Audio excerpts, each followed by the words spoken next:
ये कहानी है बिल्लू मछुआरे की। बिल्लू काफी गरीब आदमी था। उसके परिवार में उसकी पत्नी श्यामा और 10 साल की बेटी मुन्नी थी। बिल्लू मछुआरा अपने परिवार से बहुत प्यार करता था और वो विष्णु भगवान में बहुत आस्था रखता था। बिल्लू का ज्यादातर समय विष्णु जी की पूजा अर्चना करने में ही गुजरता था। ओम जय जगदीश हरे, स्वामी जय जगदीश हरे। भक्त जनों के संकट पल में दूर करे। ओम जय जगदीश हरे। गांव के बाहर कई कृत्रिम तालाब बने हुए थे जिनमें मछली पालन होता था। ये सारे तालाब सुदेश ठेकेदार के थे। बिल्लू ठेकेदार के तालाबों से मछली पकड़ने का काम करता था और बदले में ठेकेदार बिल्लू को 50 रुपए मजदूरी के दिया करता था। ये ले बिल्लू, तेरी आज की मजदूरी के 50 रुपए रख ले। ठेकेदार जी, मछलियां पकड़ने में मैं जितनी मेहनत करता हूँ उस हिसाब से 50 रुपए कम है। आप मेरी मजदूरी बढ़ा दो ना। अरे बिल्लू, मछलियों के व्यापार में खर्चा ज्यादा और मुनाफा बहुत कम है। अरे कैसे बढ़ाऊं तेरी मजदूरी है? बिल्लू अपनी कमाई मजदूरी से 10 रुपयों की मिठाई और फूल खरीदकर पहले मंदिर जाता था और भगवान विष्णु को मिठाई का भोग लगाता था। उसके बाद बाकी बचे पैसों से अपने घर के लिए राशन खरीद कर ले जाता। यही बिल्लू का रोज का नियम था। 40 रुपयों में घर का खर्चा बड़ी मुश्किल से होता था। इसलिए जब कभी मुन्नी किसी चीज की फरमाइश करती तो श्यामा कहती, माँ, मुझे सेब खाना है। बाबा से बोलो मुझे सेब ला कर दें। मुन्नी, तेरे बाबा सिर्फ 50 रुपए कमा पाते हैं। उनमें से भी 10 रुपए भगवान के भोग की मिठाई पर खर्च कर देते हैं। बाकी बचे 40 रुपयों में घर का गुजारा ही मुश्किल से चल पाता है। बेटी, तुझे सेब कहाँ से लाकर खिला दूं मैं? देख श्यामा, भगवान विष्णु ने हमारे भाग्य में जो लिखा है ना, वो हमें मिल रहा है। नहीं तो संसार में ऐसे भी लोग हैं जिनके पास खाने के लिए अन्न का एक दाना भी नहीं है। हमें तो भगवान को कोटि कोटि धन्यवाद देना चाहिए। आपकी बात ठीक है, परंतु हम लोग कब तक ये गरीबी का जीवन जिएंगे? आपको कुछ भी करके अपनी कमाई बढ़ानी चाहिए। हाँ, मैंने भी इस बारे में सोचा है और ठेकेदार को मजदूरी बढ़ाने के लिए बोल दिया है। आगे से मैं बड़ी मजदूरी लेकर ही मछलियां पकड़ूंगा। अगले दिन सुबह होते ही बिल्लू सबसे पहले मंदिर जाकर विष्णु जी की पूजा करता है। हे प्रभु, मैं आपका दास हूँ। मैं तो हर समय बस आपकी भक्ति में लीन रहना चाहता हूँ, परंतु क्या करूँ? परिवार को पालने के लिए काम पर भी जाना पड़ता है। मैं अपने जीवन से संतुष्ट हूँ।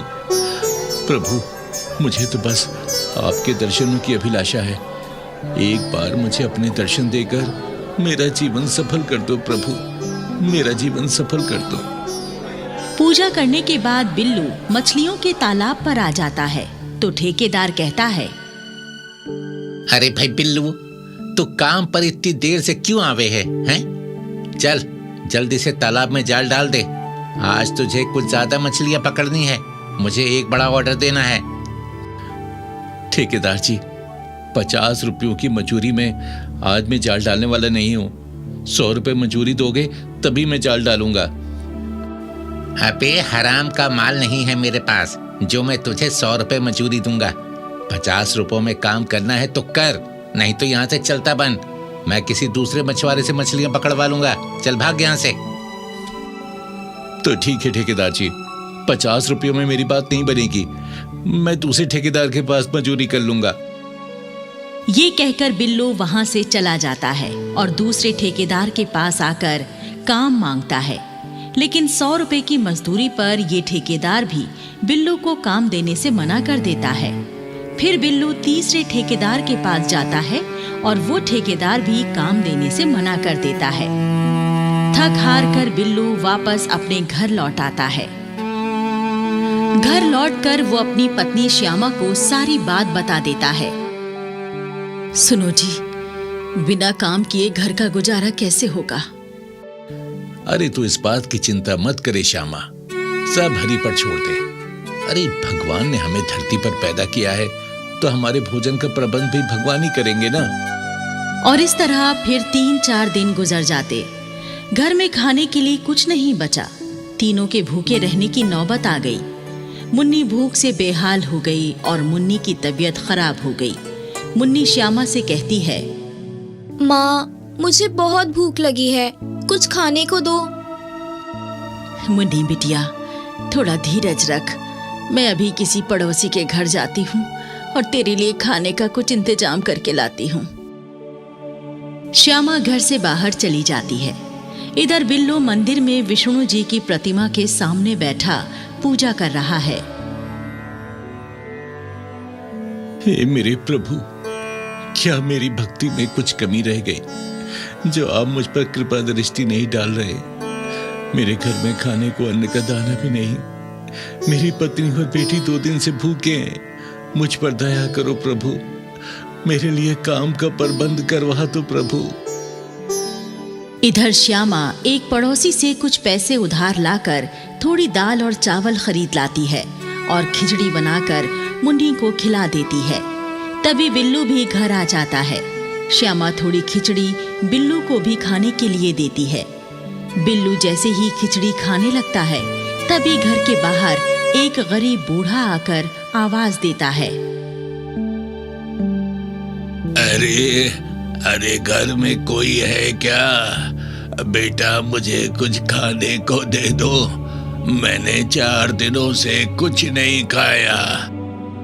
घर के अंदर आवाज सुनकर बिल्लू कहता है, लगता है कोई भूखा है, मैं उसे अपनी ये खिचड़ी खाने को दे देता हूँ। तुम अपनी खिचड़ी उसे खिला दोगे तो फिर तुम क्या खाओगे? तुम भी तो 2 दिन से भूखे हो। अरे श्यामा, घर पर आने वाला अतिथि भगवान स्वरूप होता है। हम भूखे अतिथि को बिना कुछ खिलाए वापस कैसे भेज सकते हैं? बिल्लू खिचड़ी लेकर बाहर जाता है और बूढ़े को खिचड़ी दे देता है। लो पापा, ये खिचड़ी है, खा लो। बिल्लू अपनी गरीबी और काम छूटने की सारी कहानी बूढ़े को बता देता है। बूढ़ा कहता है, बेटा, जिस प्रकार आज तूने मुझ भूखे का पेट भरा है, भगवान सदा तेरे घर को धन्य धान्य से भरा रखे।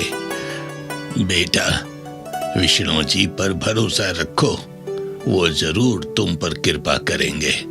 तुम ऐसा करो, नदी पर चले जाओ और नदी से मछलियां पकड़कर बाजार में बेचो।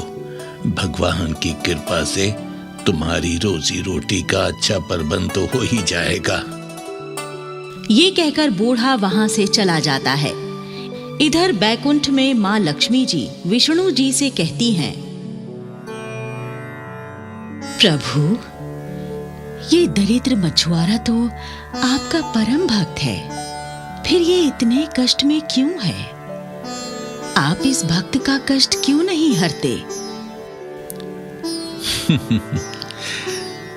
देवी लक्ष्मी, हर कार्य का एक निर्धारित समय होता है। मेरा ये भक्त धर्मात्मा अवश्य है, परंतु इसके भाग्य में अब तक कष्ट भोगना ही लिखा था, इसीलिए इसने आज तक कष्ट भोगे हैं। परंतु अब इसके दुखों को सुख में बदलने का समय आ चुका है। बिल्लू अपना छोटा जाल लेकर नदी पर आ जाता है और नदी में जाल डालता है, परंतु जाल में एक भी मछली नहीं फंसती। बिल्लू बार बार नदी में जाल डालता है, लेकिन हर बार खाली जाल ही बाहर आता है। फिर बिल्लू थक हार कर बैठ जाता है और सोचने लगता है, लगता है मेरे भाग्य में आज भी भूखा रहने ही लिखा है। तभी तो कई बार जाल डालने पर भी एक भी मछली नहीं फंसी। कोई बात नहीं, जैसी हरि की इच्छा। थोड़ी देर सुस्ताने के बाद बिल्लू फिर से नदी में जाल डालता है और इस बार एक बहुत बड़ी मछली जाल में फंस जाती है। मछली पाकर बिल्लू बहुत खुश होता है। अरे वाह, भगवान की कृपा से बड़ी मूल्यवान मछली मेरे जाल में फंसी है। इसे बेचकर तो मेरे घर में 10 दिन का राशन आ जाएगा। हाँ। तभी वो मछली मनुष्यों की भाषा में बिल्लू से कहती है, मुझ पर दया करो मछुआरे, नदी के अंदर मुझे वापस छोड़ दो। मैं गर्भवती हूँ। जो तू मेरा पैदा होने वाले बच्चे पर दया करेगा तो भगवान जी तुझ पर दया करेंगे। गर्भवती मछली की गुहार सुनकर बिल्लू को मछली पर दया आ जाती है। ओह, अच्छा, मैं इतना दुष्ट मछुआरा नहीं हूँ जो अपनी गरज के लिए एक गर्भवती मछली के साथ अन्याय करूंगा। रुक जा, मैं अभी तुझे छोड़ देता हूँ। और बिल्लू मछली को वापस पानी में छोड़ देता है। तभी वहां चमत्कार हो जाता है। मछली गायब हो जाती है और भगवान विष्णु वहां प्रकट हो जाते हैं। अपने सामने अपने आराध्य देव को देखकर बिल्लू भक्ति भाव से हाथ जोड़ देता है। विष्णु जी कहते हैं, हे मेरे परम भक्त, मैं तुम्हारी सच्ची भक्ति और तुम्हारे दया भाव से अति प्रसन्न हूं। तुम पुण्य आत्मा हो, भगवान के बनाए भाग्य पर विश्वास रखते हो, स्वतः सहकर दूसरों की मदद करते हो। इसीलिए आज मैं तुम्हारी मदद अवश्य करूंगा। विष्णु जी बिल्लू को एक सोने की बनी हुई बड़ी सी मछली देकर कहते हैं, हे दयावान मछुआरे, ये स्वर्ण मछली तुम्हारी उदारता का इनाम है। तुम इसे बेचकर धनवान हो जाओगे और तुम पर मेरा आशीर्वाद सदैव बना रहेगा। मेरी भक्ति करने के फलस्वरूप मरने के पश्चात तुम्हें स्वर्ग में उचित स्थान प्राप्त होगा। सदैव सुखी रहो। आशीर्वाद देकर विष्णु जी अंतर ध्यान हो जाते हैं। बिल्लू मछुआरा सोने की मछली को बेचकर काफी धनवान हो जाता है और कई सारे मछली के तालाब खरीदकर अपना खुद का मछली का व्यापार शुरू कर देता है। बिल्लू एक सुंदर सा घर भी बनवा लेता है और अपनी पत्नी और बेटी के साथ अपने घर में ठाठ से रहने लगता है।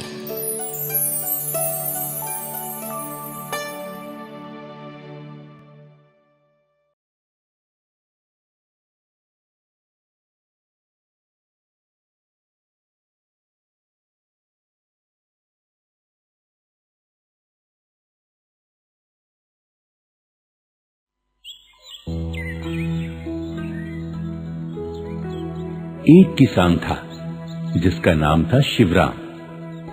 पत्नी का नाम था गंगा देवी। शिवराम के खेत बंजर पड़े थे।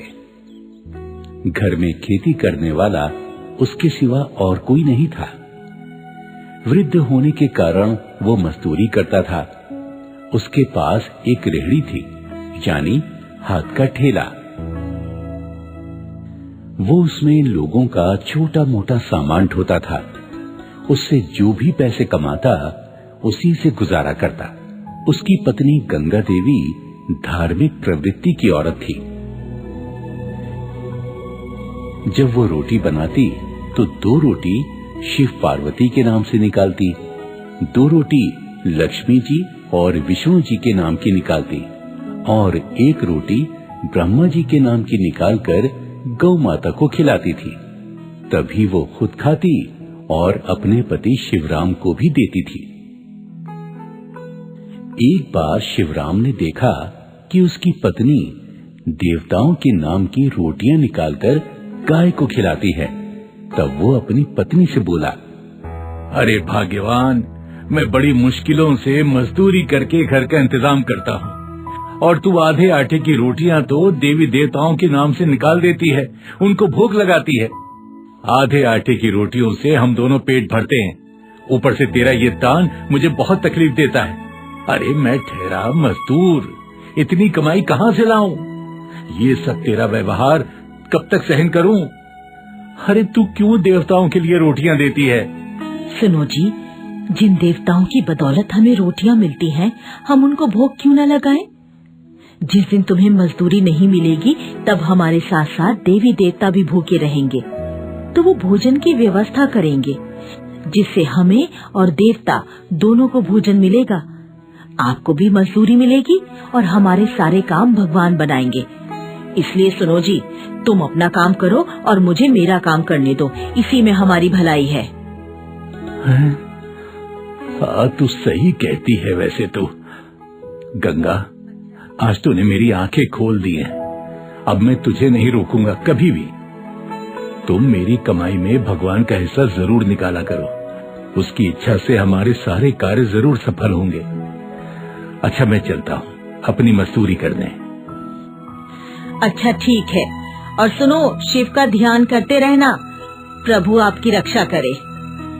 हाँ हाँ, अरे तू चिंता मत कर, मैं शिव का ध्यान करता रहूंगा। देवताओं पर विश्वास करने पर शिवराम को आज और दिनों से ज्यादा मजदूरी मिली और पैसा भी बहुत कमाया। अरे कहाँ हो गंगा? ओह गंगा, देख आज मैंने बहुत से पैसे कमाए। ये देख, ये सारे पैसे तू रख ले। मैं तो कहती हूँ, भोलेनाथ और विष्णु ब्रह्मा जी की कृपा से आपकी कमाई में वृद्धि हुई है। हाँ हाँ, तुम ठीक कहती हो गंगा। अब एक काम करते हैं, इन पैसों में से जितनी हमारी जरूरत है उतने रख लेते हैं, बचे हुए पैसों को हम मंदिर में दान कर देते हैं। अजी, तुमने तो मेरे मुंह की बात छीन ली। मैं भी यही चाहती हूँ, हम आधा पैसा मंदिर के पुजारी को दे देते हैं दान में। हाँ हाँ, तुम ठीक कहती हो, ऐसा ही करते हैं। गंगा और शिवराम उन पैसों को मंदिर में दान कर देते हैं। दोनों पति पत्नी बहुत खुश रहते हैं। इसी तरह शिवराम मजदूरी करने जाता रहा। एक दिन शिवराम अचानक बीमार हो गया। डॉक्टर ने उसे 10 दिनों तक आराम करने की सलाह दी। शिवराम, तुम्हें बुखार के साथ साथ बहुत थकावट भी है, तुम्हें 10 दिन तक आराम करना होगा। क्या 10 दिन तक आराम करना पड़ेगा? डॉक्टर साहब, अब कैसे रोटी खाएंगे, भगवानों को कैसे भोग लगाएंगे, अब हमारा घर का गुजारा कैसे चलेगा? हे भोलेनाथ, रक्षा करो। इधर अपने भक्त शिव और गंगा देवी के दुख को देखकर शिव, विष्णु और ब्रह्मा जी आपस में विचार करते हैं और कहते हैं, सुनो विष्णु, हरि और ब्रह्मदेव जी, हमारा भक्त शिवराम और गंगा बहुत संकट में है, हमें उनकी रक्षा करनी चाहिए। हे महादेव, आज्ञा दें, हमें क्या करना चाहिए? मैं स्वयं किसान बनकर शिवराम के खेत में हल चलाऊंगा।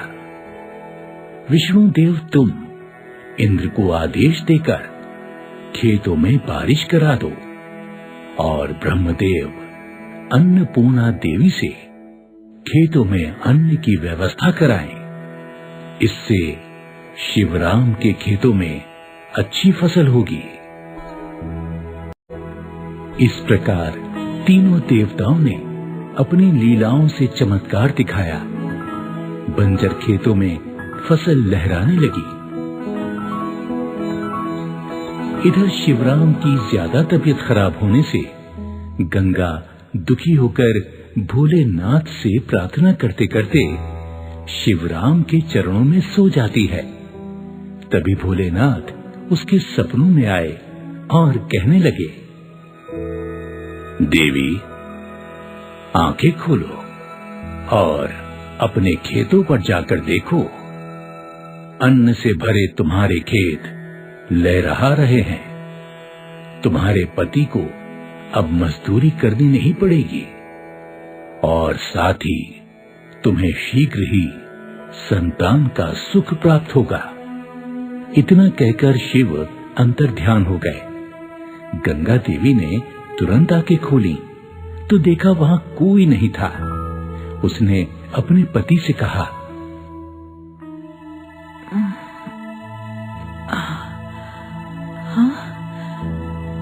ये मैंने क्या देखा? भोलेनाथ, भोलेनाथ मेरे सपने में आए थे। सुनते हो जी, मैं जब सो गई थी तब भोलेनाथ मेरे सपने में आए थे और मुझसे कहा, तुम्हें अब मजदूरी करने की कोई जरूरत नहीं है क्योंकि तुम्हारे खेतों में फसल लहरा रही है। क्या कह रही हो भाग्यवान? सच? ऐसा सपना देखा तुमने? हाँ। मैं कहती हूँ जी, चलो चलकर देखते हैं। धन्य हो भोलेनाथ, धन्य हो, आपने मुझ गरीब की आखिर सुन ही ली। धन्य हो भोलेनाथ, जय हो भोलेनाथ, जय हो। शिवराम और गंगा देवी अपने खेत पर जाकर देखते हैं कि बंजर खेत अन्न से भरे लहरा रहे हैं। दोनों खूब खुश हो जाते हैं। शिवराम कहता है, हाँ, अरे वाह, अरे वाह, अरे भाग्यवान, ये कैसे हुआ? ये कैसे हो गया? ये कैसा चमत्कार है? देखा तुमने? ये उन्हीं देवताओं की महिमा है जिन्हें हम भोग लगाते थे, उनके नाम की रोटियां निकालते थे। तुम कहते थे देवताओं को रोटियां देने से क्या होगा? जो हमने उनके प्रति भावना रखी, भोलेनाथ ने आज वो ऋण चुका दिया है। जय भोलेनाथ, जय भोलेनाथ। हाँ, चलो हम मंदिर चलकर भगवान का आभार व्यक्त करते हैं। चलो। दोनों पति पत्नी शिव मंदिर आते हैं। शिव को शीश झुकाकर उनकी वंदना करते हैं। इधर भोलेनाथ अपना चमत्कार दिखाते हैं। मंदिर का पुजारी एक मासूम बच्चे को गोद में लिए कहता है, शिव शिव शिव शिव शिव शिव, न जाने कौन सी माँ थी जो इस बच्चे को मंदिर में छोड़ गई। अरे कोई निसंतान हो तो ये बच्चा उसे ही सौंप दो। शिवराम और गंगा देवी ने सोचा, सुनो जी, क्यों ना हम इस बच्चे को गोद ले लें? हमारे कोई संतान भी नहीं है, शायद भोलेनाथ ने ये महिमा दिखाई हो। हाँ, ठीक कहती हो। चलो पुजारी जी के पास चलते हैं। पुजारी जी, ये बच्चा हमें दे दीजिए, हमारी झोली में डाल दीजिए। हमारे संतान नहीं है, हम इस बच्चे का पालन पोषण अच्छी तरह से करेंगे। हाँ हाँ पुजारी जी। हाँ पंडित जी, ये बच्चा हमें दे दो, हमारे बुढ़ापे का कोई सहारा नहीं है। दया करो प्रभु, दया करो। हाँ हाँ, ठीक है ठीक है, जैसी भोलेनाथ की इच्छा। शायद भोलेनाथ की यही इच्छा हो। लो लो पुत्री, ये बच्चा मैं तुम्हें देता हूँ। हलाइए पंडित जी, कितना प्यारा बच्चा है। आपका धन्यवाद पंडित जी, आपका धन्यवाद। भोलेनाथ ने हमारी सुन ली, हमारी मनोकामना पूरी कर दी। जय भोलेनाथ, जय बाबा। पुजारी ने गंगा देवी को वो बच्चा दे दिया। गंगा देवी और शिवराम खुशी खुशी बच्चे को लेकर अपने घर आ गए। इस प्रकार दोनों पति पत्नी भोलेनाथ, विष्णु और ब्रह्मा जी के गुणगान करने लगे और सुखी से जीवन व्यतीत करने लगे। इस कहानी से हमें यही प्रेरणा मिलती है कि जो भगवान का ध्यान करते हैं, उनका ध्यान भगवान स्वयं रखते हैं। शिव भक्ति मनुष्य को शक्ति देती है, दुख और संकट से मुक्ति भी प्रदान करती है। जय भोलेनाथ, जय भोले शंकर। जय भोलेनाथ, जय भोले शंकर।